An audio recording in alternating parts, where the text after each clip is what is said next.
할렐루야. 여러분 너무 반갑습니다. 여러분의 찬양과 기도가 너무 감동이 되어서 눈물골물이 나가지고 제가 굉장히 당황을 했습니다. 너무 감사하고 이렇게 귀한 강단에 하나님의 말씀 복음을 선포하게 되어서 진심으로 감사와 하나님께 영광을 돌립니다. 우리 기도하고 하나님의 말씀을 받도록 하겠습니다. 우리의 생명이 되시는 살아계신 아버지 하나님, 이 봄에 생명의 단비를 내리듯이 주의 성령을, 주의 말씀을 부으셔서 우리에게 생명을 주시는 아버지 하나님, 예수 그리스도의 복음을 통해서 하나님의 부유함을 누리고 느끼며 체험하며 선포하며 하나님의 비전과 생명으로 나아가기를 원하는 이 사랑하는 백성들을 주님 축복하시고 위로해 주시옵소서. 하나님만이 우리의 위로이십니다. 주의 복음만이 우리의 생명입니다. 하나님, 우리 교회는 특별한 이 세상에 주의 복음을 위해서 부르심을 받은 하나님의 공동체요, 하나님의 생명체입니다. 하나님, 이 교회를 통해서 하나님의 생명이 선포되게 해주시고 하나님, 이 시간에 하나님의 말씀이 선포되어서 우리 안에 진정한 하나님의 위로와 하나님의 회복과 하나님의 치료와 하나님의 생명의 충만함이 임할 수 있도록 도와주시옵소서. 부족한 종을 붙들어 주시고 하나님의 말씀만을 선포하게 하여 주시옵소서. 예수님 이름으로 기도합니다. 아멘.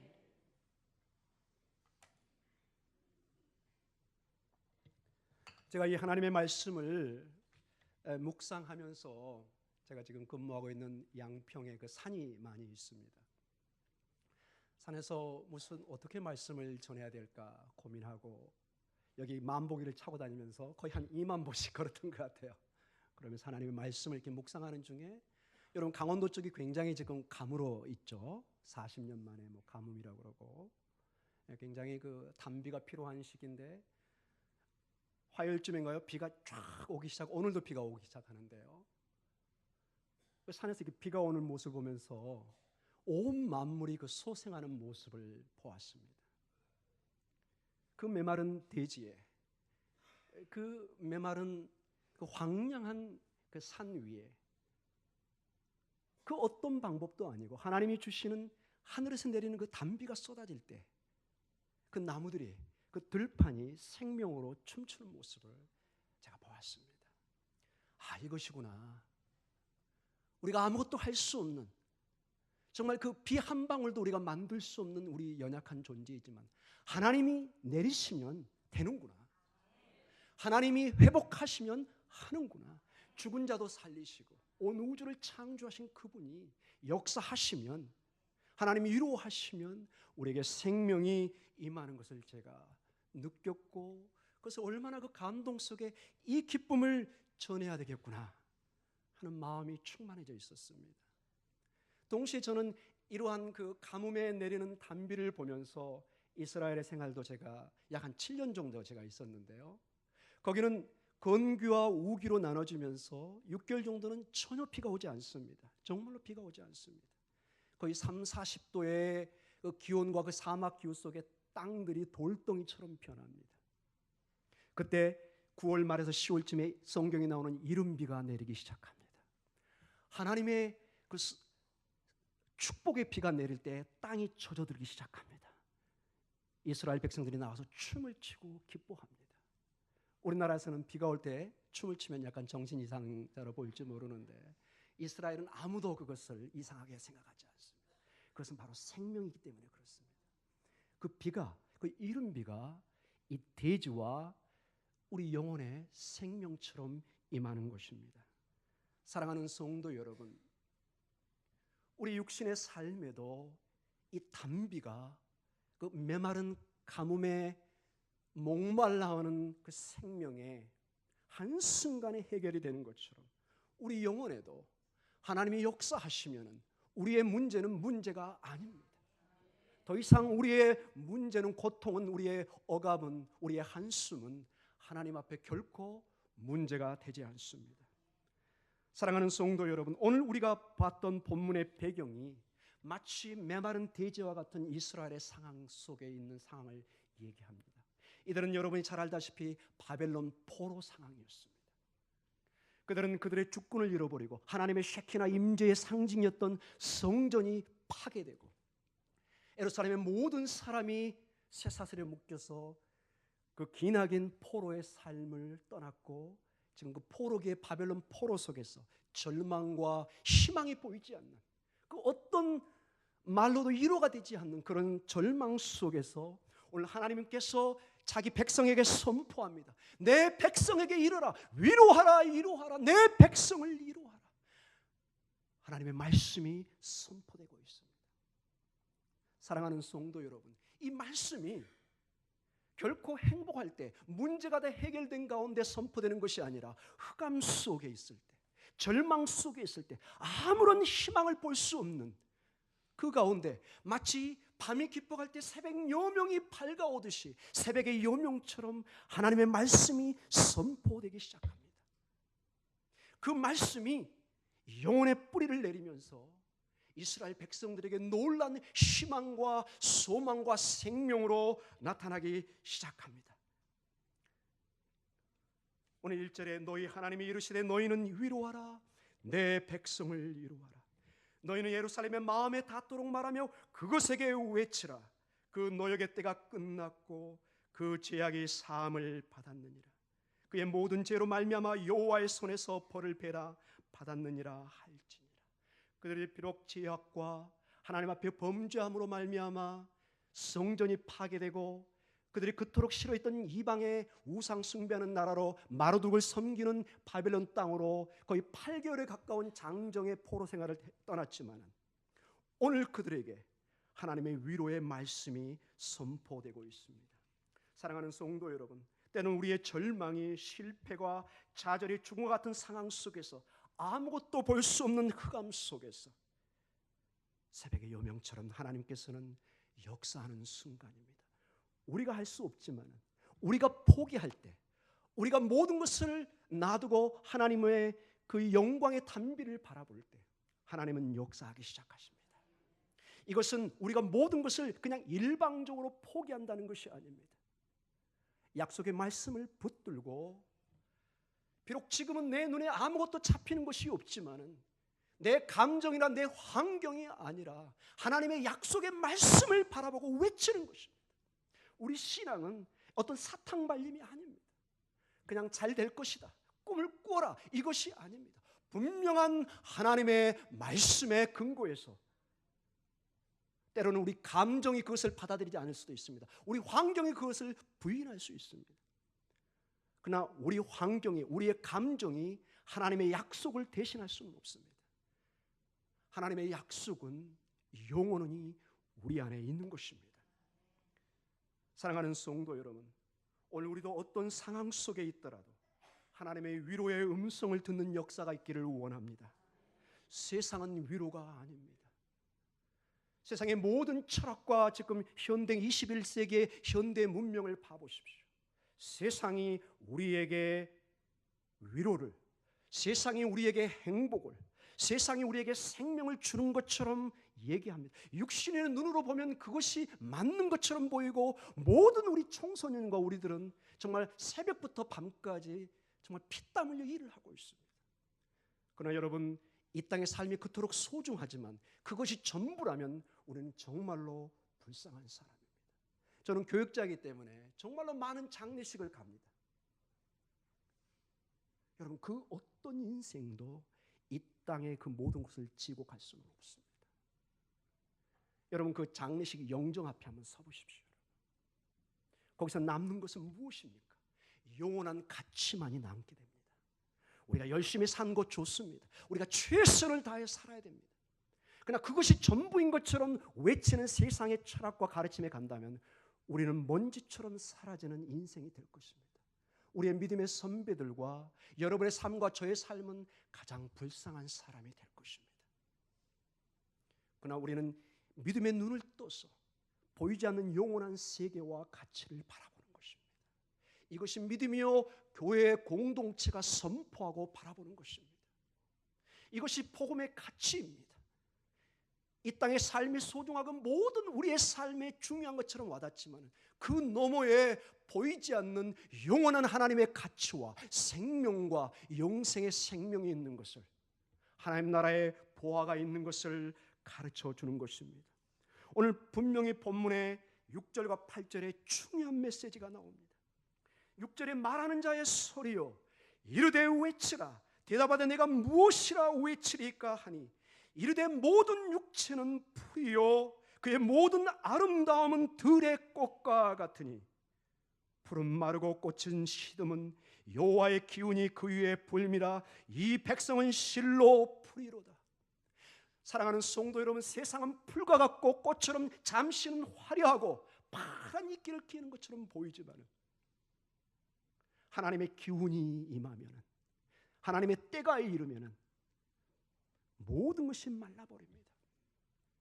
이스라엘에 살다 보면 이거를 너무나 잘 알게 됩니다. 그 광야라고 메마른 광야에 비가 오기 시작하면 파란 이끼가 끼기 시작합니다. 정말 상상할 수 없는 그 낙원 같은 모습이 보입니다. 꽃이 핍니다. 잔디와 많은 풀들이 자라기 시작합니다. 그러나 4월 말과 5월 달에 함신이라는 이 사막에서 동풍이 불면 한순간에 말라버립니다. 그래서 하나님께서는 우리의 인생을 안개와 같고 풀과 꽃과 같다고 말씀하십니다. 여기서 풀과 꽃은 우리의 인생이요 동시에 지금 이스라엘 백성을 억압하고 있는 바벨론과 아수르와 멀게는 페르시아 제국일 수도 있습니다. 모든 우리의 인류의 역사는 이 제국들이 우리를 다스리고 우리의 운명을 좌지우지하는 것처럼 보이지만은 그렇지 않습니다.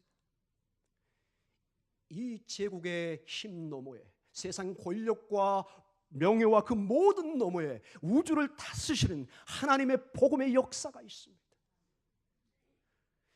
이 복음의 역사가 오늘 여러분 풀을 마르게 하고 꽃을 시들게 하십니다. 여호와의 기운이 불기 때문에 그렇습니다. 여호와의 기운이, 이 본문의 말씀은 하나님의 성령을 의미합니다. 하나님의 성령이 임하시면 어떤 것도 설 수 없습니다. 이 성령은 여러분 창세기 1장에 하나님의 세상을 창조하는 창조의 질서요 생명의 탄생의 영으로 묘사됩니다. 태초에 하나님이 천지를 창조하십니다. 땅이 혼돈하고 공허하며 흑암이 기쁨 위에 있고 하나님의 영은 수면 위에 운행하시면서 창조의 역사를 함께 하십니다. 하나님의 영은 창조의 영이고 생명을 살리는 영이고 질서를 주십니다. 동시에 에스겔서 37장 1절과 17절을 보면은 이스라엘 백성들의 영적인 상태를 얘기합니다. 이 포로기 때 상황을 얘기합니다. 동시에 모든 이스라엘 백성이 골짜기의 마른 뼈처럼 죽어서 아무것도 할 수 없을 때 하나님의 영이 임하기 시작합니다. 생명, 영, 모든 것의 히브리 원어에는 르아흐 엘로힘이라고 나옵니다. 하나님의 영이십니다. 하나님의 영이 임하시니 힘줄이 살을 받고 뼈에 힘줄이 생기고 살이 오르고 죽은 그 뼈다귀가 살아서 하나님의 군대로 변하는 역사를 보여줍니다. 사랑하는 성도 여러분, 우리는 할 수 없지만 하나님의 영이 임하시면 우리의 영혼이 살아납니다. 담비에 온 돼지가 살아난 것처럼 하나님의 영은 이렇게 살리는 영입니다. 그러나 동시에 여러분 8절에 중요한 말씀이 있습니다. 세상의 권력은, 세상의 명예는, 세상의 그 모든 것은 푸른 마르고 꽃은 시드나, 우리 같이 한번 읽어볼까요? 우리 하나님의 말씀은 영원히 서리라. 아멘. 하나님의 말씀은 영원히 서 있습니다. 이 하나님의 말씀이 영원하기 때문에 오늘 목동 중앙교회에 하나님의 말씀이 선포되고 있습니다. 이 말씀은 영원히 서 있습니다. 비교할 수가 없습니다. 우리의 인생과는 차원이 다른 것입니다. 이 하나님의 말씀을 오늘 바라보라고 얘기합니다. 마치 온 대지가 하늘을 바라보면서 빛과 생명의 물을 받듯이 우리는 이 성령과 하나님의 말씀 위에서 생명을 얻을 수가 있습니다. 이 하나님의 영원한 말씀이 오늘 구체적으로 마치 에스겔서의 마른 뼈에 생명을 주듯이 이스라엘 백성들에게 구체적인 희망의 소식을, 위로의 말씀을 주기 시작합니다. 40장 9절에서 10절 말씀입니다. 9절 말씀에 이런 말씀이 있습니다. 아름다운 소식을 시온에 전하는 자여, 너는 높은 산에 오르라. 아름다운 소식을 예루살렘에 전하는 자여, 너는 힘써 소리를 높이라. 두려워하지 말고 소리를 높여 유다의 성읍들에게 이르기를 너희 하나님을 보라 하리라. 10절에 보라, 주 여호와께서 장차 강한 자로 임하실 것이요 친히 그의 팔로 다스릴 것이라. 여러분, 여기 처음으로 아름다운 소식, 기쁜 소식이 나옵니다. 유앙겔리온, 하나님의 복음의 이 선포가 이사야에서 지금 선포되고 있는 것입니다.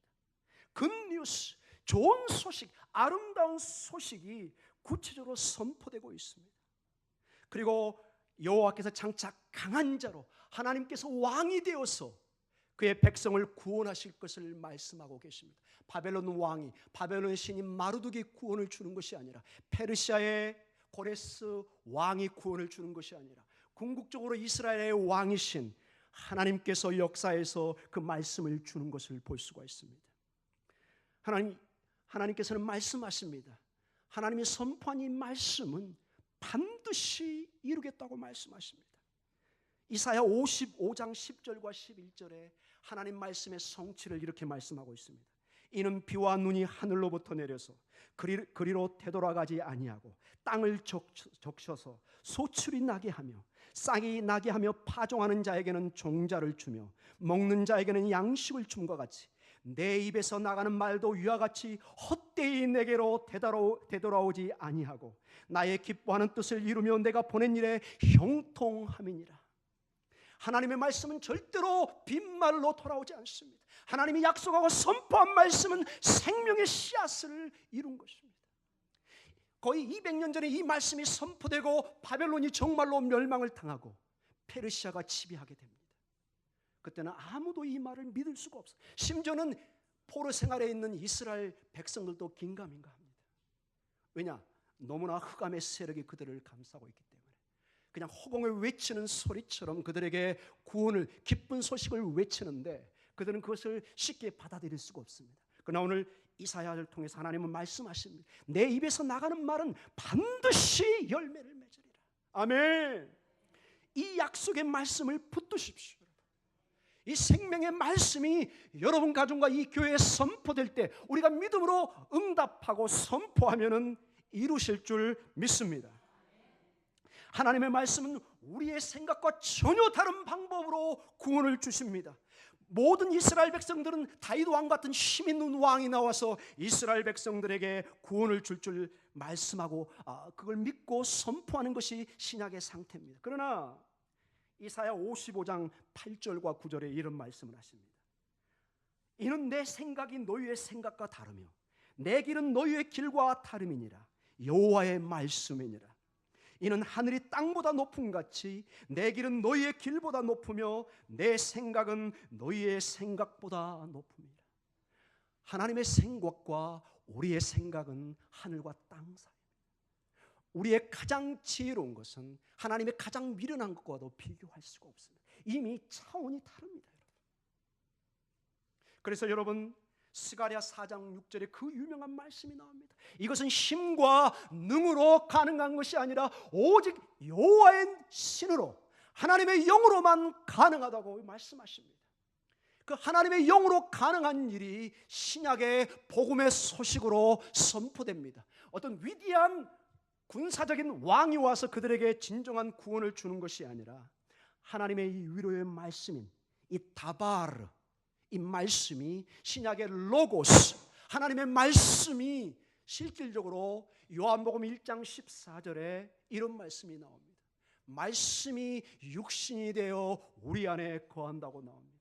이것은 원어적으로 보면은 말씀이 우리 안에 장막을 친다고 그럽니다. 우리 안에 성막을, 회막을 치는 것입니다. 회막은, 성막은 하나님의 쉐키나 임재의 상징이었습니다. 하늘과 땅이 만나는, 하나님과 교제하는 장소였습니다. 우주의 중심에 회막이 있었습니다. 이 회막이 나중에 보니까 예수 그리스도입니다. 하늘과 땅을 만나게 하는 그 중개자가 예수 그리스도입니다. 아멘. 이 말씀이 육신이 되어서 예수 그리스도를 통해서 그분의 죽으심과 부활하심을 통해서 우리에게 영원한 회방과 구원을 주시는 전혀 우리의 인간의 방법이 아닌 방법으로 우리에게 구원을 가져오는 것을 볼 수가 있습니다. 그래서 여러분, 아직도 이스라엘 사람들은 그들의 메시아를 기다리고 있습니다. 그들의 메시아가 와서 제3의 성전을 짓고 이스라엘 나라를 완전히 회복할 것을 기도하고 있습니다. 그러나 성경은 얘기합니다. 이미 2000년 전에 오신 그 예수 그리스도가 하나님의 말씀이요, 하나님의 성전이요, 우리의 생명인 것을, 다윗의 진정한 왕인 것을 말씀하고 있습니다. 그래서 여러분, 복음은 무엇입니까? 복음은 예수 그리스도입니다.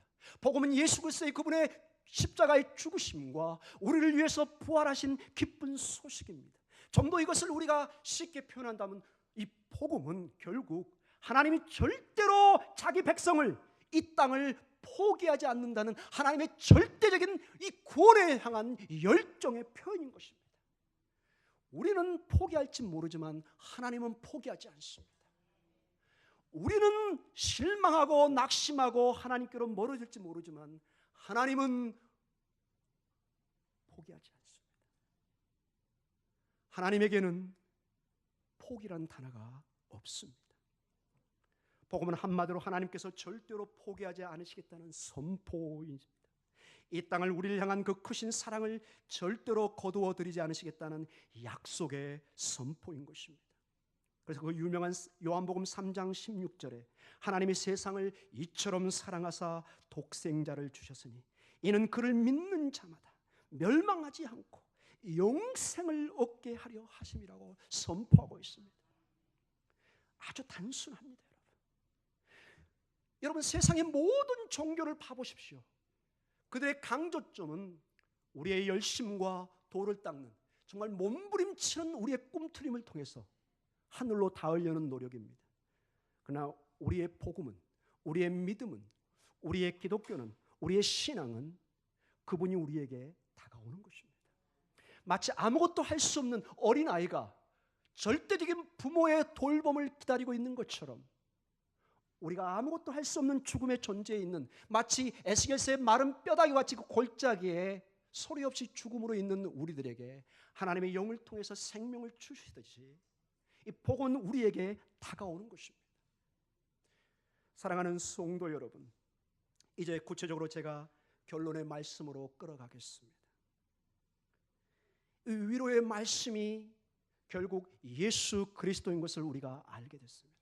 진정한 위로는 예수 그리스도가 우리와 함께하는 것입니다. 그래서 그 유명한 종교개혁가인 마틴 루터는 이런 고백까지 했습니다. 나는 심지어도 지옥에 갈 것이다. 만약에 지옥에 우리 주 예수 그리스도가 있다면. 난 심지어 천국에도 가지 않겠다. 만약에 그곳에 예수 그리스도가 없다면. 여러분, 그런 고백을 할 수 있겠습니까? 여러분, 지옥도 천국도 예수 그리스도가 없으면 무의미한 것입니다. 그리스도가 바로 천국입니다. 하나님 나라를 여러분 여기 있다 저기 있다 찾는데 그렇지 않습니다. 하나님의 나라는 여러분 어떤 장소적인 개념이 아닙니다. 차원이 다릅니다. 여러분. 하나님의 말씀이, 하나님이 우리하고 차원이 다르듯이 예수 그리스도의 통치가 있는 곳이 하나님의 나라입니다. 그곳이 바로 천국인 것입니다. 그래서 여러분, 나는 천국 가고 싶다, 천국 가고 싶다. 이것이 어떨 때는 이게 굉장히 문제를 일으킬 수 있습니다. 그게 갔는데 예수님이 안 계세요. 왜? 그동안 내가 추구했던 것은 천국 자체의 욕심이 있었지 그 생명 자체인 인격의 예수님을 모셔본 적이 없는 거예요. 그래서 여러분이 간 곳은 주소가 잘못된 곳이에요. 사랑하는 성도 여러분, 우리 장로님 설교 중에 기도 중에 나왔던 것처럼 복음이 우리의 생명입니다. 이 교회는 정말로 복음으로 꿈틀거려야 됩니다. 이 복음이 선포되지 않을 때 여러분 유럽 교회를 한번 가보십시오.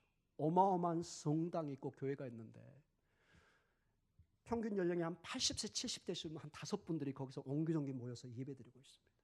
그 큰 교회들이 운영이 안 돼서 팔려나가고 있습니다. 거기에 뭐 술집이 그 모슬림의 모스크가 들어서고 있습니다. 참담한 모습을 봅니다.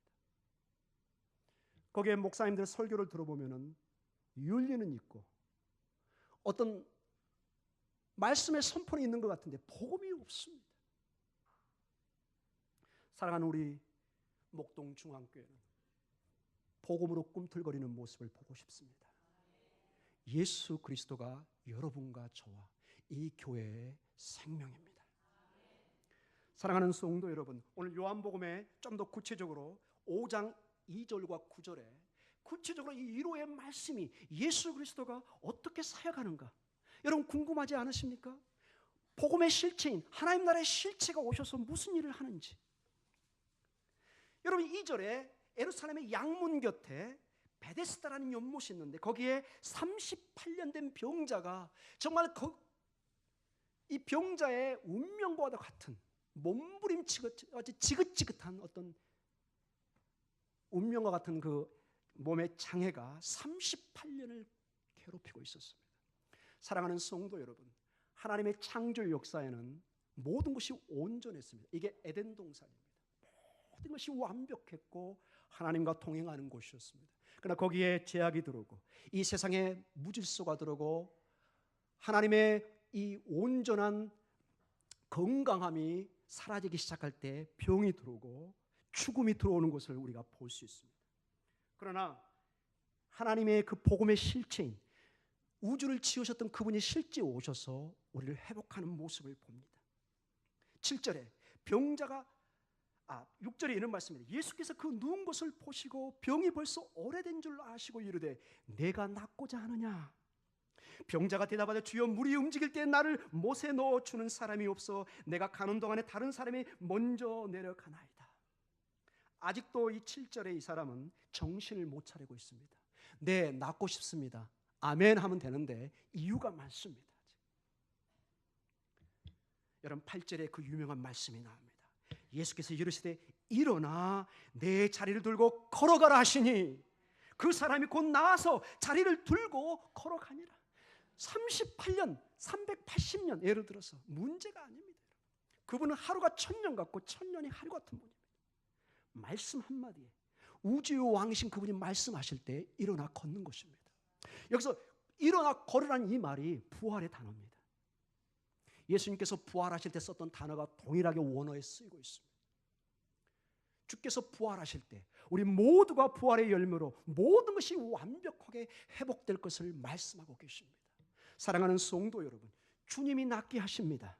주님이 우리를 일어나게 하십니다. 세상이 38년 된 문제의 해결점이 아니라 이 그리스도의 복음이 진정한 우리의 위로고 치료인 것을 말씀해 주고 있습니다. 하나님의 나라의 진정한 왕이신 예수 그리스도가 역사할 때 치료의 역사가, 회복의 역사가 일어나기 시작합니다. 이것이 구체적으로 좀 더 첫 교회가 시작되는 사도행전에 이제 좀 더 구체적으로 나타나기 시작합니다. 사도행전 3장 1절과 8절에 성령이 충만한 베드로와 요한이 성전 미문으로 늘 관리도로 기도하러 올라갑니다. 그때 구걸하는 사람이 있습니다. 이 다리에 장애를 가진 사람이 구걸을 합니다. 4절에 베드로가 요한과 더불어 주목하여 이르되 우리를 보라 하니 그가 그들에게 무엇을 얻을까 하여 바라봅니다. 정말 이 구걸하는 사람은 오늘 당장 식사를 사 먹을 돈이 필요했던 것입니다. 그때 여러분 그 유명한 말씀이 선포됩니다. 6절에 베드로가 이르되 은과 금은 내게 없거니와 내게 있는 이것을 내게 주노니 나사렛 예수 그리스도의 이름으로 일어나 걸으라 하고 오른손을 잡아 일으키니 발과 발목이 곧 힘을 얻고 8절에 뛰어 서서 걸으며 그들과 함께 성전으로 들어가면서 걷기도 하고 뛰기도 하며 하나님을 찬송하네. 아멘. 여러분, 세상의 많은 사람들은 어려울 때 금과 은과 같은 세상의 것으로 채우려고 합니다. 중요합니다. 정말로 우리에게 빵이 중요합니다. 우리 육신을 입은 사람들은 그 누구도 이 현실을 떠나서 살 수는 없습니다. 그러나 정말로 결정적인 문제가 왔을 때는 빵으로 해결할 수 없는 게 있다는 것이 성경의 진리입니다. 그래서 여러분 이 교회는 세상의 단체가 아닙니다. 여러분 어떤 기간이 아닙니다. 여러분, 교회는 정말 최선을 다해서 구제와 이 세상을 도와야 됩니다. 그러나 복음이 빠진 다음에 구제와 이런 일을 한다면 그것은 교회가 더 이상 아닙니다. 여러분이 제 말을 동의 안 할 수도 있습니다. 그러나 우리가 금과 은을 주려고 세상에 나간다면 여러분에게 복음의 핵심인 예수 그리스도는 빠져 있는 것입니다. 정말로 우리가 선포해야 될 것은 사람이 떡으로만 사는 것이 아니라 하나님의 입에서 나오는 모든 말씀으로 산다는 것을 선포해야 됩니다. 우리는 근본적으로 하나님의 생명과 하나님의 영으로 지어졌기 때문에, 하나님의 형상을 입은 존재이기 때문에 우리는 어떤 떡과 부귀영화도 채울 수 없는 영적인 공간이 있습니다. 저는 유학 생활을 하며 많은 사람들을 만나봤습니다. 저희가 가이드를 하면서도 대통령도 만나봤습니다. 많은 유명인사도 만나봤습니다. 그러나 그들에게 예수가 없을 때 그 돌아서서 그 초라하게 서 있는 모습을 제가 가끔 보게 됐습니다. 예수가 없는 생명은 먼지와 같은 것입니다. 예수 그리스도만이 우리에게 진정한 회복을, 생명을 줄 수 있습니다. 사랑하는 성도 여러분, 그리스도의 복음이 임할 때 우리의 삶에 뛰고 서서 걸으며 찬양하는 일이 넘칠 줄 믿습니다. 여러분, 최선을 다해서 우리가 이 땅을 살아가야 됩니다. 여러분의 직업과 우리의 가정은 너무나 소중한 하나님의 선물입니다. 그러나 그 모든 것은 마치 에덴 동산의 기능처럼 모든 것이 창조되고 아담과 하와를 통해서 하나님께 영광을 돌리는 것입니다. 이것이 우리의 왕 같은 제사상의 책무입니다. 이것을 감당해야 됩니다. 우리는 이 교회는 모든 것에 우리의 것을 들어서 오직 그리스도 앞에 무릎 꿇고 찬양을 해야 되는 것입니다. 사랑하는 성도 여러분, 우리 주님께서 오늘 우리에게 초대의 말씀을 줍니다. 이사야의 위로의 말씀으로 그들에게 희망을 줬던 것처럼 오늘 주님께서 직접 말씀하십니다. 마태복음 11장 28절과 30절에 수고하고 무거운 짐진 자들아, 다 내게로 오라. 내가 너희를 쉬게 하리라. 나는 마음이 온유하고 겸손하니 나의 멍에를 메고 내게로 배우라. 그리하면 너희 마음이 쉼을 얻으리라. 이는 내 멍에는 쉽고 내 짐은 가벼움이라 하시니라. 하나님이 초청하십니다. 위로의 말씀으로 초청하십니다. 되게 교회에서 보면은 굉장히 신앙생활을 어렵게 생각하는 분이 있습니다. 목사님, 어떻게 기도해야 됩니까? 어떻게 신앙생활해야 됩니까? 단순합니다. 마치 이 땅이 대지의 비를 그냥 받기만 하면 되는 것입니다. 여러분이 그냥 겸손히 주님께 초청을 하시면 되는 것입니다. 주님, 제가 이런 문제로 고민하고 있습니다. 주님, 제가 이런 기도의 제목을 가지고 있습니다. 저희 가정에, 저희 자녀에게, 저희 교회에 이런 문제가 있습니다. 하나님, 간섭하여 주시옵소서. 주님, 저는 주님께 아닙니까? 저는 주님의 자녀가 아닙니까? 부모이신 아버지께서 해결해 주십시오. 여러분, 자녀가 할 수 있는 가장 큰 특권이 뭐냐? 두 가지입니다. 첫째로, 때를 쓸 수 있는 것입니다. 나한테 때 썼어? 내 이놈, 그 부모가 아닌 겁니다. 둘째로, 뻔뻔할 수 있습니다. 따라해볼까요? 때를 쓸 수 있다. 뻔뻔할 수 있다. 일주일 전에 용돈을 다 갔는데 금방 다 써버리고 제 어렸을 때 기억이 납니다. 가서 용돈 달라고 할 수 있습니다. 비록 야 이놈아, 야단은 칠 수 있지만 부모는 거절하지 않습니다. 여러분, 우리의 신앙의 삶이 그 약속을 하나님께서 우리에게 주신 것입니다. 세상 사람에게는 여러분 정말 자존심 상합니다. 세상 사람들에게 손 벌리면 정말로 자존심 상합니다. 그러나 기도의 밀실로 가셔서 하나님께 간구하십시오. 하나님의 위로의 말씀을 세상 사람에게 구하려고 하지 마시고 우리에게 직접 말씀하고 계시는 예수 그리스도에게 아뢰십시오. 그분이 오늘 메마른 땅에 단비를 내리듯이 하나님의 때에 성령을 부어주실 것입니다. 하나님의 역사하실 것입니다. 그 그것을 순종하십시오. 때로는 여러분의 감정이, 여러분의 환경이 그것을 거부할 것입니다. 에이, 너는 자격이 안 돼. 너는 못난 놈이야. 이런 것은 사탄이 주는 말입니다. 자녀는 거듭건조합니다. 때를 쓸 수 있습니다. 뻔뻔할 수 있습니다. 그게 자녀의 권리입니다. 우리 기도하겠습니다.